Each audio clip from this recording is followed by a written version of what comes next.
Bom, dando continuidade ao conteúdo da disciplina de Marcos do Desenvolvimento da Física, dada pelo professor Emerson Moraes, nosso grupo, composto por mim, Maria Adna, Maria Heloísa, Lidiane França e Valesca Tassielli, apresentaremos para vocês a segunda parte de Galileu e uma parte de Francis Bacon. Bom, uma das obras de Galileu, conhecida como As Duas Novas Ciências, publicado em 1638 na Holanda, o seu livro é intitulado como Discursos e Demonstrações Matemáticas em torno de duas novas ciências. Esse livro ele segue o modelo do livro Diálogo, em que existe uma conversa entre três personagens e é dividida em 4 jornadas. Nesta obra, ele coleta e sistematiza sua pesquisa sobre o movimento dos corpos e divide-o em 3 jornadas. Bom, na primeira jornada, ele começa com a discussão sobre a relação entre o tamanho de máquinas. Galileu afirma que muitas máquinas não funcionam da mesma forma quando mudamos a escala delas. Por exemplo, se a gente construir 2 estruturas similares do mesmo material, mas de diferentes tamanhos, é impossível que elas sejam proporcionalmente resistentes. Em seguida, Galileu estuda a coesão dos sólidos e a razão de por que eles se quebram ou se fraturam, onde a coesão é produzida por 2 causas. Uma é a repugnância que a natureza tem pelo vácuo, e a outra é uma forma de substância viscosa, um tipo de cola que liga as partes que compõem o corpo. Ele analisa ainda o problema do infinito e chega à conclusão de que, da mesma forma que uma linha finita tem infinitos pontos, um sólido é feito de um número infinito de átomos. E se a gente for quebrando esse sólido em partes muito pequenas, reduzindo ele ao pó, nós teremos infinitos átomos indivisíveis, certo? Nessa passagem, é possível perceber que Galileu ele tinha uma concepção atomista da construção da matéria. Ele descreve também uma experiência que ocorreu à noite, onde 2 pessoas que estavam distantes entre si por uma longa distância e estavam com lanternas, e aí uma delas acendia a lanterna e a outra, ao ver o lampejo, faz o mesmo, também acende a lanterna. E esse tempo para que a pessoa pudesse ver o lampejo indicaria que a luz se propaga com uma velocidade finita. Hoje nós sabemos que a velocidade da luz ela vale 3 vezes 10 a oitava metros por segundo, ou seja, é um valor muito grande e que jamais poderia ser medido por esta experiência descrita por Galileu. Galileu também critica a afirmação e as ideias de Aristóteles com relação à ideia de que os objetos com massas diferentes, soltos ao mesmo tempo de uma certa altura, chegariam em tempos diferentes no solo.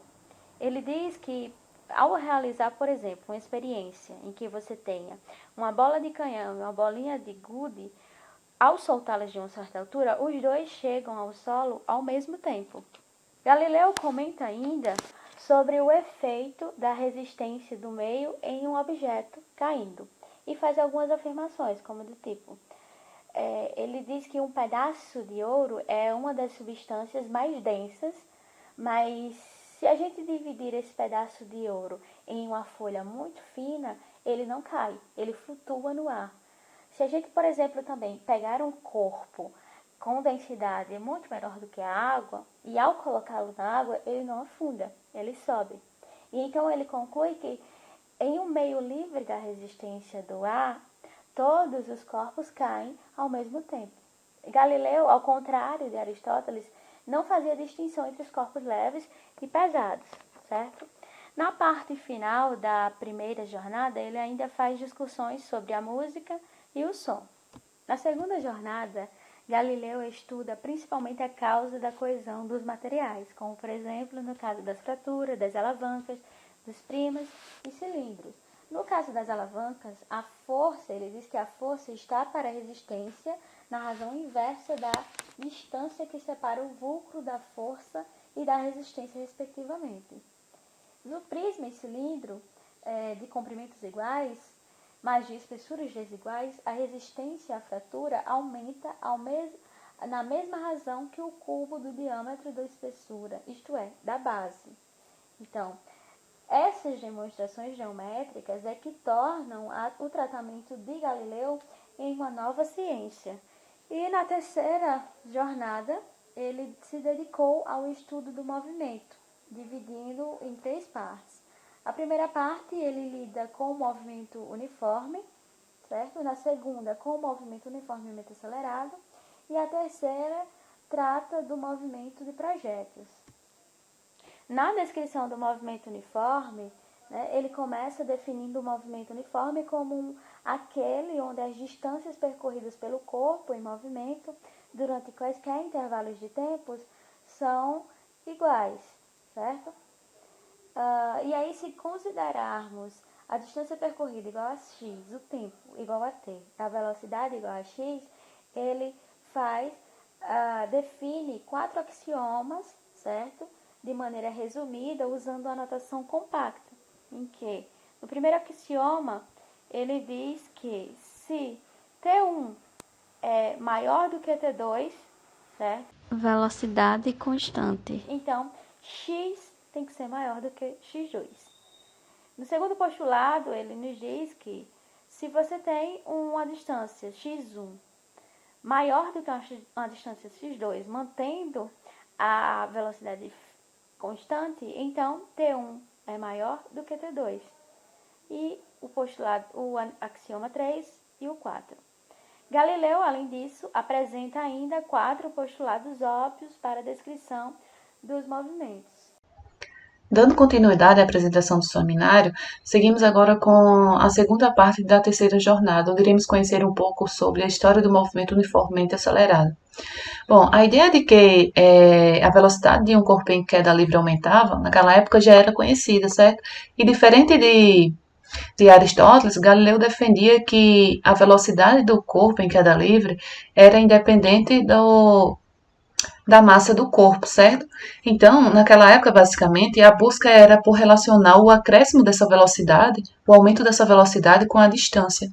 Foi então que surgiu algumas definições para o movimento uniformemente acelerado. A primeira delas foi a de que a aceleração era uniforme em relação à distância, ou seja, velocidade proporcional à distância, que dizia que à medida em que o corpo percorre distâncias iguais, ele recebe incrementos iguais no seu valor de velocidade. Essa definição, por sua vez, foi defendida também por Galileu, defendida e estudada por Galileu, mas ele, por não obter sucesso, chegou a excluí-la e propor uma nova definição, que é a que temos até hoje para o movimento uniformemente acelerado, onde ele considera agora a velocidade proporcional ao tempo e não mais a distância, e diz o seguinte: o movimento é chamado de uniformemente acelerado quando, partindo do repouso, ele adquire durante intervalos de tempos iguais incrementos iguais de velocidade. Ao fazer essa definição, ele foi alvo de crítica, certo? Mas, para defender seu argumento, ele fez uso de algumas técnicas de geometria, certo? Algumas técnicas de geometria para provar, né, que seu argumento estava correto. Não só técnicas de geometria, como alguns supostos experimentos. E o primeiro teorema anunciado por Galileu foi o Teorema 1, no qual ele faz uso dessa imagem para anunciá-lo, para demonstrá-lo, certo? Onde ele considera que CD, o espaço percorrido, AB, os tempos decorridos, EB, a velocidade final, e aqui, ó, temos que esse retângulo de base FB representa um movimento uniforme, enquanto que o triângulo AEB representa o movimento uniformemente acelerado. E, segundo ele, como esses movimentos têm a mesma distância, têm a mesma altura, na verdade, eles vão ter também a mesma duração. E diz o seguinte: o tempo no qual o espaço é percorrido por um corpo uniformemente acelerado, começando do repouso, é igual ao tempo no qual este mesmo espaço seria percorrido pelo mesmo corpo movendo-se com velocidade uniforme, cujo valor é a média da maior velocidade e da velocidade exatamente do início da aceleração. Essa foi a conclusão chegada por Galileu nesse teorema. E um segundo teorema, demonstrado também por ele, onde ele faz uso dessa figura aqui para anunciá-lo, diz o seguinte: aqui ele representa HI como sendo os espaços percorridos durante os instantes AB. E esses segmentos aqui representam as velocidades. E ele diz praticamente o seguinte, que as distâncias HM e HL estão relacionadas com os quadrados de AE e AD, no qual ele diz o seguinte, os espaços percorridos por um corpo com movimento uniformemente acelerado, aqui, ó, partindo do repouso, estão entre si como os quadrados dos tempos e intervalos gastos em percorrer essas distâncias, como acabamos de ver aqui nessa figura. Essa foi a conclusão chegada por ele neste teorema. E fazendo uso das conclusões chegadas no teorema 1 e 2, Galileu demonstrou o seguinte corolário, a seguinte definição, a seguinte afirmação, onde diz que durante intervalos de tempos iguais, as velocidades aumentam como os números naturais, e esses incrementos das velocidades percorridas durante esses intervalos iguais de tempo aumentam como os números ímpares, começando com a unidade. Então, ao deixarmos cair um corpo aqui do repouso, em um tempo t, ele irá percorrer uma distância d. E no mesmo intervalo de tempo, ele irá percorrer uma distância 3 vezes maior. E no próximo intervalo de tempo, uma distância 5 vezes maior. Crescendo aqui de acordo com os números ímpares, como diz Galileu aqui em sua afirmação, certo? Bom, e para comprovar as conclusões demonstradas anteriormente em seus teoremas, Galileu descreve um suposto experimento realizado por ele, a experiência do plano inclinado, onde, sob um canal de madeira, dividido aqui em distâncias iguais, ele deixa rolar uma bola, perfeitamente redonda e dura. Ele deixa rolar essa bola, por todo o canal desse plano inclinado. E ao fazer isso, ele mede o tempo no qual essa bola realiza esse movimento. Posterior a isso, ele repete a mesma experiência, sendo que agora deixando a bola rolar para um quarto da distância desse canal. E ao fazer isso, ele verifica que o tempo gasto para realizar esse segundo experimento, essa segunda tentativa, é exatamente metade do tempo obtido anteriormente. Então, tendo observado isso, Galileu repete a mesma experiência, certo? Mais vezes.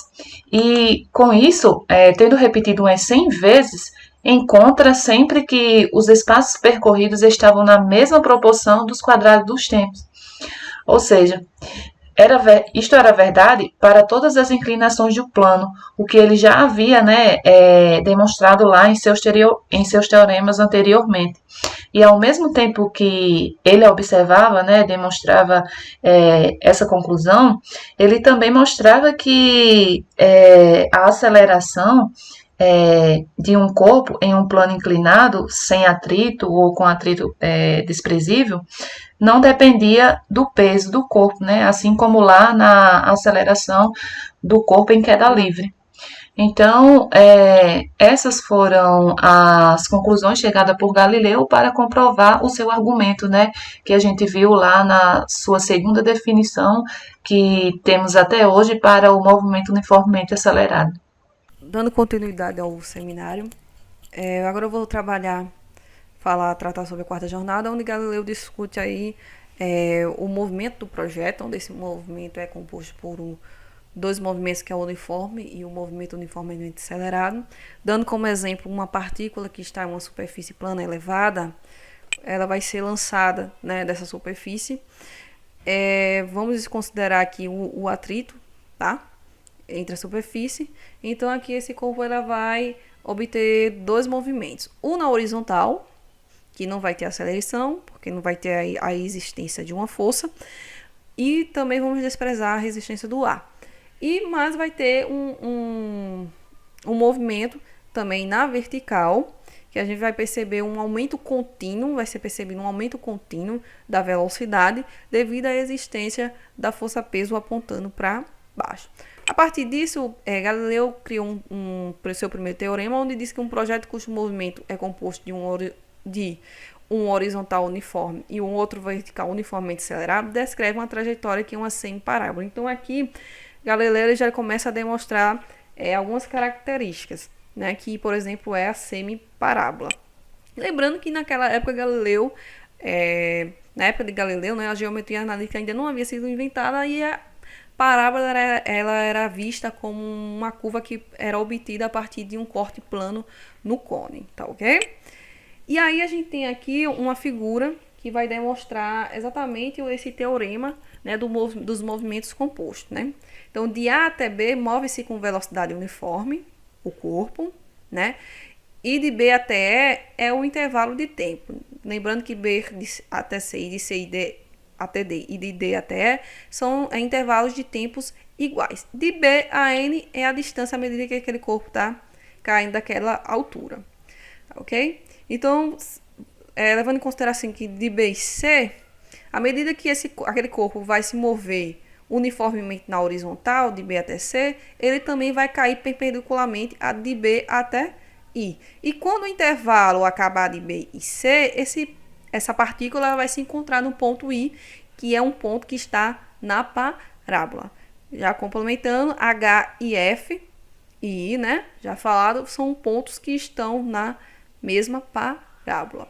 De C e I é uma distância. De D e F a gente já pode perceber que essa partícula, quando se encontrar num ponto F, vai estar em uma distância muito maior. Talvez aí até 4 vezes maior. E de E até H, 9 vezes maior. Ok?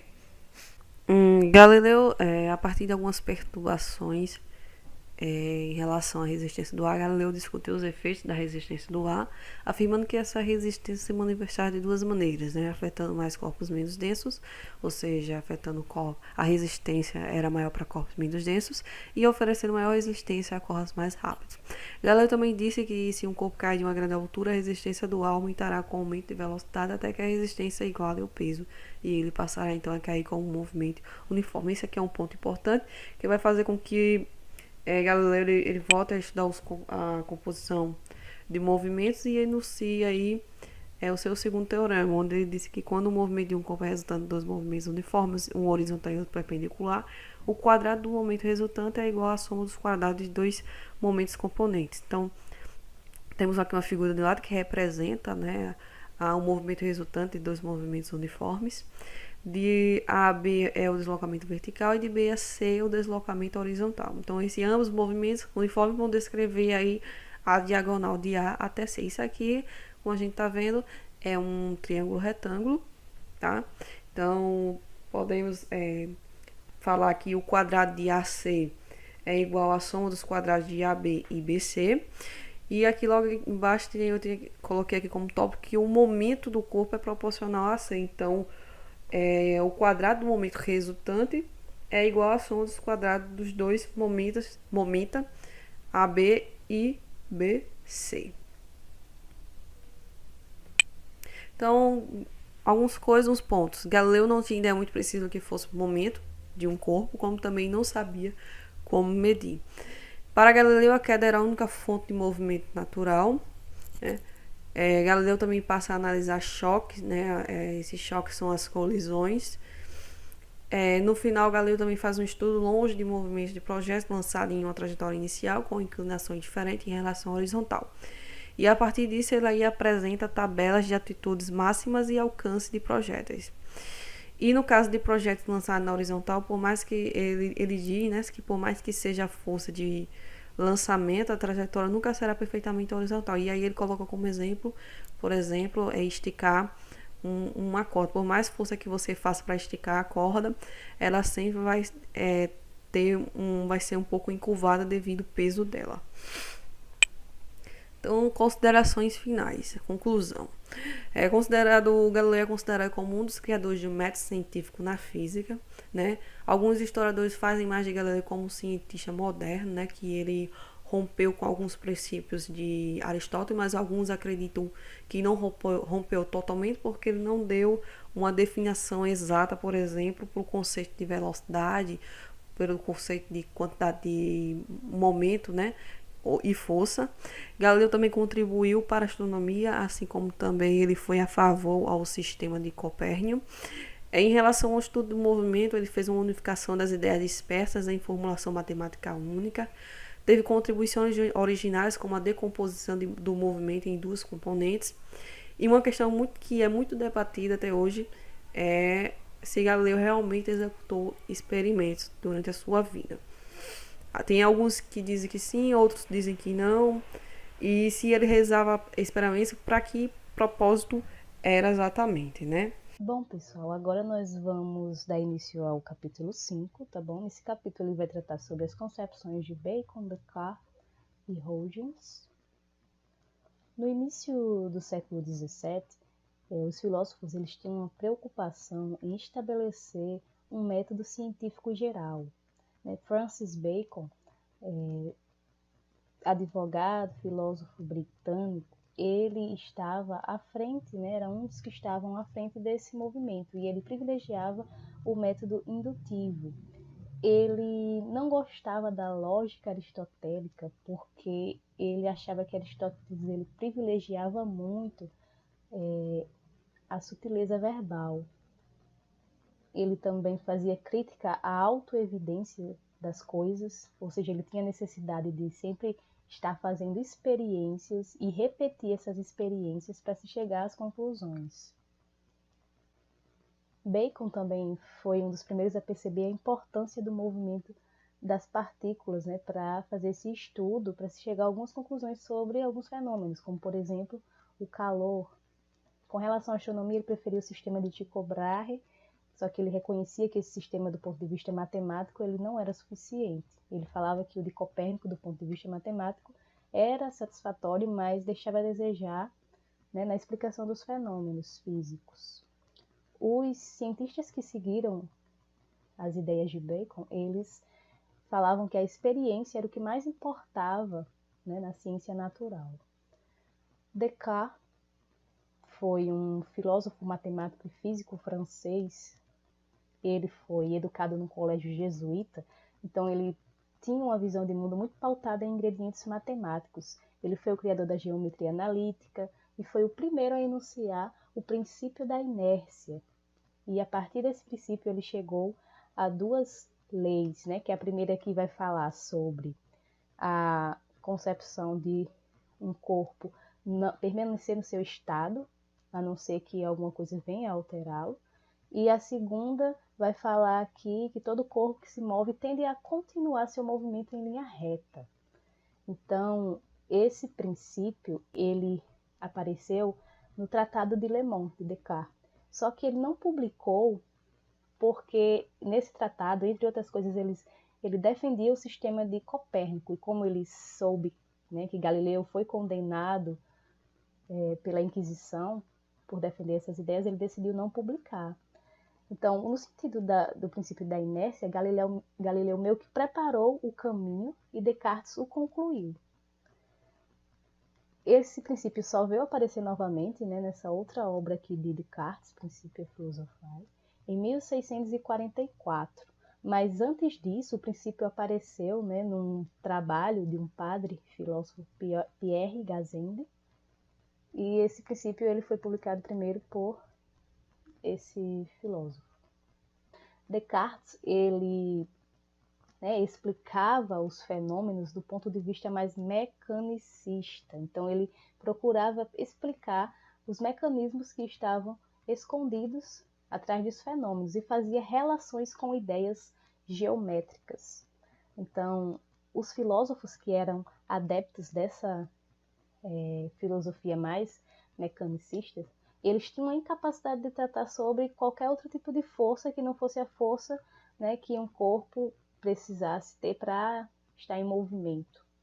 Então, Descartes ele negava a ação à distância, certo? Ele acreditava no éter, e esse éter ele era responsável por transmitir ações a outros corpos por meio de impactos, tá certo? E pressão. Com relação à astronomia, Descartes ele elaborou sua teoria para explicar o movimento circular dos corpos celestes. Ele disse que existiam espécies de vórtices que eram como se fossem redemoinhos circulares que arrastavam os planetas, tá? Esses redemoinhos, no caso, no espaço, era preenchido pelo éter, e esse éter ele tinha características, propriedades mecânicas, então eles se moviam e arrastavam os planetas em suas órbitas. Falando um pouco sobre Huygens, ele foi o fundador da teoria ondulatória, certo? Ele fez várias descobertas, também aperfeiçoamentos de instrumentos como o telescópio. Ele estudou o problema da pedra lançada por uma funda e disse que essa pedra ela tinha, né, a tendência de continuar esse movimento. Etilíneo falou também da força centrífuga, que era a força que o objeto fazia, né, para se manter distante do centro de rotação. Essas suas considerações foram publicadas no Horologium Oscillatorium em 1673, tá certo? Ele também fez considerações sobre o movimento dos planetas, ele foi falar ali da terceira lei de Kepler, que para ela, né, ser válida, o Sol tinha que exercer uma força de atração nos planetas. Com relação à astronomia, ele não gostava, né, da gravitação de Newton, porque ele dizia que era uma teoria que não explicava, do ponto de vista mecânico, né, os movimentos dos planetas. E em 1960 ele publicou sua própria teoria da gravitação, só que essa teoria era baseada nos vórtices lá de Descartes, né, aqueles redemoinhos que arrastavam os planetas nas suas órbitas. Então não foi aceitada, tá certo? Ele publicou isso no Traité de la Lumière, que foi um dos seus trabalhos mais importantes. Bom, alguns escritores falam que o nascimento da ciência moderna ele não deve estar apenas ligado a quando os cientistas passaram a fazer experimentos, né, do ponto de vista mais experimental. Com relação ao movimento, o que veio mudar, né, para a ciência moderna foi a visão, o pensamento dos cientistas, porque eles passaram a analisar, né, de forma mais simplória. Né? Galileu, ele mesmo não conseguiu, né, formular corretamente a lei da inércia, porque ele acreditava que a inércia também se aplicava ao movimento circular, tá certo? Uma coisa muito importante também para a ciência moderna, o nascimento da ciência moderna, foi o aparecimento dos instrumentos científicos no século XVII, como, por exemplo, os instrumentos de medida, tá bom?